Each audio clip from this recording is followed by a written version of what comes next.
Welcome to Real Health with me, Karl Henry. Folks, finding out you have breast cancer is a defining moment in anyone's life. But most people's response is to get through it and just survive it.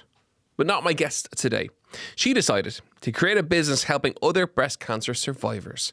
I'm delighted to say that founder of Prosmetics and makeup artist Gina Gillespie joins me in studio. And for a first for Real Health, we have Quetta, the beautiful black Labrador, in studio too. So if you hear a bit of tingling, a bit of a bark, or if she comes over to me for a cuddle, God knows what you'll hear. But that is, we're delighted to have Quetta in studio as well. Gina, welcome. And Quetta, welcome to the show. How are you? Thank you. Great, thank you. Thank you for coming in. Thanks for having me. I now see why people have like therapy dogs in offices. I have the best cuddles with Quetta for about 5 minutes there, and it was lovely. It was great. Tell us a little bit about you then. Let's get to know you a little bit first. Makeup artist. Yeah. Yeah, tell us a little bit about that. So I started back in 2008 and I started just on a makeup counter, moved over to London to do makeup, and then eventually transferred into prosthetics. So prosthetics are doing kind of scars and wounds and stuff for film. So that was what I did in London for a while, and then moved home to set up my own prosthetic business. Amazing. And then work in film here as well. And now people are really interested in like the grisly stuff, like movies you've worked on and stuff you've done. Yeah. Tell us about some of the interesting prosthetics that you've done. So a lot we applied a lot for Vikings and Valhalla. Oh yeah. So they're pretty well known and pretty gruesome prosthetics. Really, we could really show our skills with those. So I liked those. And how long does it take to do something? Let's do one of the really kind of graphic ones or the close-up ones that are going to be shot. How long does that take? Do you know, it depends really on how much is being applied. So it might be a full face or a full body. A full face could be 3 hours. Hours? Yeah, absolutely. Oh my goodness. And a full body, gosh, a couple of hours with a couple of people working at the same time. So it's... Wow. Yeah. And do you love that? Absolutely love it. Do you watch it back then and say, oh, that's mine? Yeah, I do, to be honest. I'm sure a lot of people wouldn't admit that. I think, why wouldn't you? That's your artwork, isn't it? It's an artwork. It's an art form. Yeah, I love it. Amazing. Okay, tell me a little bit then about April 2022, because we alluded to it in the introduction. We're going to bring people there now. Yeah, sure. So I was at home and I noticed a little bit of blood on a top that I was wearing, so a little pajama top. And to be honest with you, I thought that I had been eating chocolate in my sleep again and had, a little bit of chocolate had melted because I can be a bit of a nighttime eater. But it happened a couple of times and then I realised, oh, that's not chocolate, that's nothing to do with this. And it was actually coming from my breast. I was bleeding like a black blood, so really dark, doesn't look like regular blood. It was just very unusual. So went into Vincent's and was seen by a doctor and everything happened very quickly from there. They, within 2 weeks we had a plan of what was happening with the surgery. Within 2 weeks? Yes, yeah. So we had 2 weeks, they did a biopsy underneath the nipple, and then as soon as those results came back, we were straight into a plan. So they worked so fast and I was very lucky when I caught it. They even said those type of symptoms are extremely rare. That was my next question, because that's the first time I've heard that symptom. Normally it's a lump that people are feeling for or something like along those lines. Yes. Wow. So it's just one of those things. It just showed up that way on my body. So, so then in October, I had my surgery. Yeah, and it all just flew. It really did. It's a bit of a blur still, to be honest. Okay. But April was the diagnosis and then October was the surgery.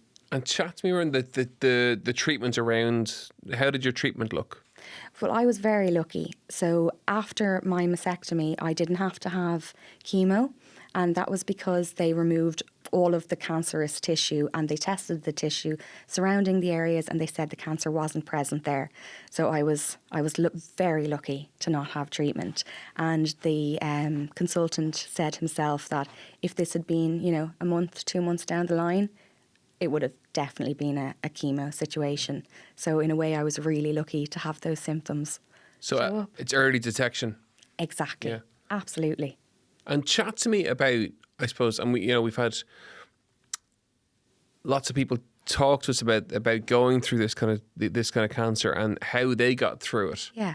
How did you get through it from a mental health perspective? So it was tricky. You're absolutely right. A couple of things. So I have had counselling in the past, and it was excellent for me. So I decided to reach out and see what was available. And what I found out was there was 10 free counselling sessions with the Irish Cancer Society. Yep. So I took those, and they helped me so much. And I did counselling afterwards as well. And that's a really important thing for anyone who goes through any form of cancer, is that the talk therapy is equally as important as any other therapy that you're going through at the time. Couldn't agree with you more. It was brilliant advice, and those guys, they're trained, in cancer and patients and what we go through. So some of the probing questions they were asking me, I never would have even thought of, but it did help me through it, definitely.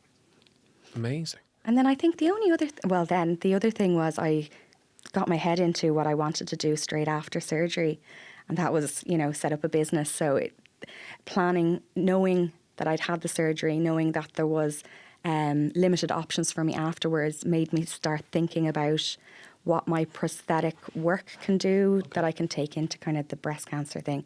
So I was planning work, really. I was doing business planning at that stage. Of course you were. And when you say limited options, what do you mean by that now? Oh, sorry. Yeah, so when I went in for my consultation with the plastic surgeon, she explained exactly what was going to happen. I hadn't actually realised that you'd lose the nipple. I just kind of thought your breast was gone. It just didn't click with me. So when she told me that, I asked what the options were for nipple reconstruction, and she said that there is one option, but it's later on, and they just sort of bundle up a bit of skin and tie a bit of thread around it, which just wasn't exactly what I wanted. The other options are tattooing, so there is phenomenal tattoos out there that are 3D and all that. It just wasn't enough for me. It didn't have the feel or the appearance, so while it would look quite natural, if somebody was to feel it or if I was to feel it, it still felt foreign. My breast would still not feel like my breast. Yeah. Yes. So that's when I started to think, what about a prosthetic nipple? Like, what about taking the work that I do in film and making one? So making a 3D, super realistic nipple. And that's what I did from there on. It's a fascinating response to the stress of going through something like that, isn't it? That you go into business mode. Most people read a book or whatever. I go into business mode. Distraction. Yeah, absolutely. As again, a form of survival and therapy is that focus, that you put your focus as something exciting and new, and put your energy into that. True. Fascinating. Thank you. And so, talk me through this now. So, how does one make a prosthetic nipple?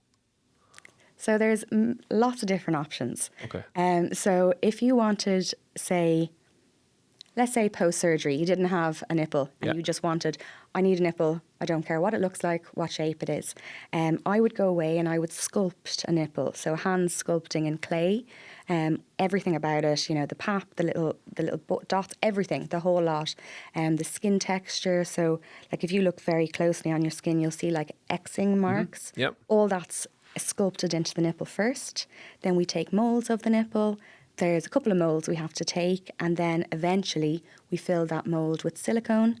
A couple of more bits and bobs to do after that, but eventually then you have a silicone nipple that you can literally just stick on. Okay. I have some actually that I can show you later. So it's stuck on? Yes, exactly. Wow. So now this is where the business has developed already. So the initial one, I wanted something that was, for me, like film quality. So something I'd see on a Disney film. That type of clean lines, that type of blend, something that looks completely realistic. So that's exactly what I designed. One that can be stuck on. You blend the edges. The edges actually blend into your skin. Wow. And it's completely seamless. You wouldn't tell, there's no edges. It's waterproof, sweat-proof. It just looks exactly the same. Wow. And then from that, I started thinking about it, and I understand that some people might not like to use glues on their skin. They might not want something that's on for a long period. They might want the option to take something off and put it back on. So then I developed another prosthetic nipple that it's nearly like a suction cup, if you can imagine. Oh, yeah. And if you just apply a little bit of water on the back, it will just stick on with the suction. Yes. Go yeah. on. That's it. Wow. Yeah. So 2 options really. That kind of more. And how long do they stay on for? So around a month for the semi-permanent one. You could leave it on more, but I think just to let the skin breathe, it would be better to change them monthly. And then the one with water, that's literally take it off at night, stick it back on. You can do it whenever you want, on and off. And then that one that I'm talking about, the one with water, you also have the option to apply the glue if, say, you were going swimming or to a beach or something that you needed that extra little bit of hold. Wow. And is this a first on the market? Is there anything like this that globally? Not. I've seen one thing in America that's similar, but it's a harder piece and it's just sort of glued on. You can still see edges. So this is the first in Europe, the first in this side of the country. So I am really hoping that I can get it, to the Eastern Health Board and get it available to a lot of people, not just people that can afford it. I really want to make it available. Be heading to Dragon's Den next, whatever about the Real Health podcast. Wow. And chat to me about the reaction that you've had from people then who have seen the product or used the product. To be honest with you, it's similar to yourself. People are so positive, surprised by it, shocked that something's not on the market already. And just everybody's really positive. And I feel that everybody's saying, oh, I have somebody that I know that would really like a nipple or who has gone through breast cancer. And maybe those people just haven't had another option, another chance to get a piece of yourself back. Because it is that, isn't it? It's such a personal part of the body. Yes. It really, it's so personal and so specific to each person. And that's why it's so important. Exactly. So like something that just came to my mind there, because it is so personal and people, you can get of course you can get attached to your limbs, they're yours. But there's also an option that I've created where, for example, I have one breast that has had no surgery. Mm-hmm. So I have I can take a mold of my current breast and then make an exact replica of that nipple to the reconstructed breast. So, and the other, sorry, I'll move on from that bit. The other bit is if you come to me before surgery, I can take a mold of your breast before surgery and you can get the exact nipple that they removed during surgery back. So it's just a little bit of yourself. Isn't that cool? Yeah, I'm really excited about it. Like that, again, you're giving people a piece of empowerment post-surgery to be able to, it's that sense of attachment. And it's taking control of it. That's it. Amazing. Thank you. It's phenomenal. And we'll give people the website later on, by the way, because we're absolutely going to give people that. And the name of the brand, Prosmetics? Prosmetics, yeah. So it's a cosmetic prosthetic. So I just made the name Prosmetics. Love it. I want to bring Quetta into this now and to explain to people why she's in the room with us. Sure. So let's take it there for a little bit. So I have an extremely rare disease called stiff skin syndrome. There's only 47 cases ever recorded in the world in history. So we're talking super, super rare. And I was very, very lucky. I applied to Dogs for the Disabled in Cork, and they're a fantastic charity. They match the dog with the person and they look out for the interests of both. It's not just which dog you pick. It's really to do with the personalities clicking. And she's made my life so much easier. If I drop something, she can pick it up for me. If I have a fall, so I have had a couple of falls, and I won't say the words now because she'll go and look for it. But if I ask her to get my phone, basically, she will go and sniff it out, bring the phone to me so I can call for help. And even things like going for walks. I'd got nervous because it got in my head. I was afraid if I fell somewhere quite secluded. But now with Quetta, I'm off walking the beaches and the forests. And tell us a little bit about the stiff skin syndrome. Sure. So it's a scleroderma-like disease. So what it does is the skin tissue turns to scar tissue. So it's completely solidifies. Yeah. So by touching the parts of my skin, I'm not exaggerating. It feels like wood. Yeah, of course it would. There's Yeah. no elasticity. Yeah. You can't pinch it. It's dead and It literally feeling. stiffens, hardens. Yeah. Completely stiffens. And that then, unfortunately, grows over the joints, which locks the joints in place, which can lead to wheelchairs. So everybody else that I know of that have had stiff skin syndrome are all wheelchair bound. I seem to be the only one walking, and also the eldest. So I have a segmental stiff skin syndrome. So I'm lucky that it's limited, say, to my trunk, my legs, and my back. So that kind of area. Whereas, unfortunately, a lot of the children that have it they're completely locked. So their arms are locked out. Is that predisposed, or does it, pardon my ignorance, but does it spread? It spreads. It spreads? Yes. Okay. So I was fine until I was diagnosed. I'll explain it basically what happened. So at 4 years age, my mom noticed dimpling on my skin, which looked like a cellulite. And she kind of thought, a 4-year-old shouldn't have cellulite. Brought me to a dermatologist, and they diagnosed me with morphea, which is kind of a scleroderma-like condition. Okay. Stiff skin syndrome wasn't actually recognised back then. So I went along my life not knowing anything was wrong. My mom decided not to put me on steroids at that time. She just thought they were too strong for a 4-year-old to be on them for life, which was the only treatment that they were recommending. So then probably about 28, I was living in London, and the pain started getting excruciating, and I was noticing like hard bands growing. That's the only way I can describe it. So London got too much, the pain got too much, the walking, the commuting. It was just that step too much for me. So moved back to Ireland, and then really started looking after my health. Went to a dermatologist who, once he took biopsies, and actually, to be honest, once I showed him, he was nearly dumbfounded from what he could see. And after the biopsies, he actually had to redo the biopsies to confirm these crazy results that came out, because it's so rare that no one had seen it. And he then had to transfer me to a Professor Irvine in the Hermitage. So he's the top dermatologist in Ireland who's trying to help now. Wow. It's fascinating. Wow. It's an interesting disease. And by having the help from Quetta, it changes everything. It does. And gives you the confidence to live the life that you want to. Exactly. And even in terms of, I get days where the pain is, I hate even admitting this, but it's so bad you're bedridden, until you get past a flare or whatever the case may be. And she'll just be such a comfort, coming up to me, seeing how I was. And also she makes me go for a walk, even when I'm feeling really bad. I'll just get, a small walk around the garden, which is actually one of the treatments they say for stiff skin syndrome is mobility, movement. They said that's one of the, keep on moving, keep as flexible as possible. So she's helping with that. And what do you know what causes the flare-ups? I honestly don't know. Okay. They're I come so sporadically. There's no real rhyme or reason. But when they come quite hard. Okay.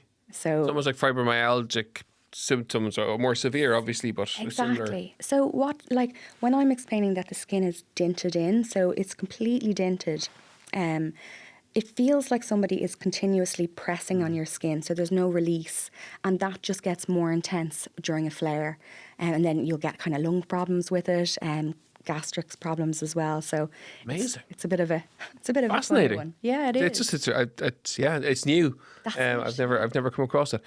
What's next then on your journey? Next is the putting my head completely into the business. Yeah. So I also want to start making prosthetics for people like me that not just have lost their breasts, but also have dints and dints from scars or from different things. So a prosthetic piece can be placed over, hides your dent, hides your scar, and you feel a little bit more confident. Of course you do. So that's my plan. Focus on prosthetics, how prosthetics can help people post-surgery. And for prosthetics like that, I'm looking at my own arm, right, with my big line across the arm. Can you match to your skin type, skin colours? Exactly. Go away. Completely match. You wouldn't notice it. You wouldn't see edges. Like the fact that it's on your arm, we could even punch in a couple of little hairs. So it looks completely realistic. There's so many things you can do with these. It's phenomenal. Wow. You need to meet Jennifer Rock. She'd be the woman to talk to now, the skin nerd. Oh, yes, yeah. From a business perspective. Because her business is predominantly. I'm thinking if I wanted to do that with you, how would I do it? And then she has this online business, where it's all done. She looks at skin virtually through whatever software she has. Yes, yeah. But that if I was going to get something for my arm, well, you'd do it virtually, you'd see it, and you'd be able to do all the. Anyway, you need to meet Jennifer Rock. Well, DM me and I'll put you in touch with her. Oh, brilliant. That's been a really interesting chat. Thank you. You've a fascinating story. And you've a lovely way of you've had tough times. You've a lovely way of talking about it and explaining it. The business idea is fabulous. If people want to get in touch with you, which I think you're going to be inundated. Oh, I hope so. Yes. What's the website for the Prosmetics company first? So the Prosmetics is www.prosmetics.com. And the email is info@prosmetics.com or Gina@Prosmetics. Okay. And if people want to find you on Instagram or anywhere like that? It's the same thing, Prosmetics. Okay. And then the makeup side of it is Gina G Makeup. Yes, I tagged you this morning, yeah. Two sides to it. Okay, amazing. Okay, so just to summarise that for people. So if people want to get in touch, it is Prosmetics, prosmetics.com. And if they want to email, it'll be on the website, or they can just email Gina@prosmetics.com. And if they want to find you on Instagram, it's @Gina G Makeup. Yes. And Prosmetics on Instagram as well. That's right. Thank you so much for coming in. It's been deadly. I really enjoyed our chat. It's been fascinating. And I think your business is just going to take off. Absolutely take off. And yes, I'll put you in touch with Jennifer as well. Thanks so much. We really hope you enjoyed today's episode of Real Health. As ever, you know where we are at Karl Henry PT on Instagram, realhealth@independent.ie, and on the Irish Independent website. If you liked what you heard, don't forget to rate, review, and subscribe. We'll see you next week for more Real Health. Slán go fóill.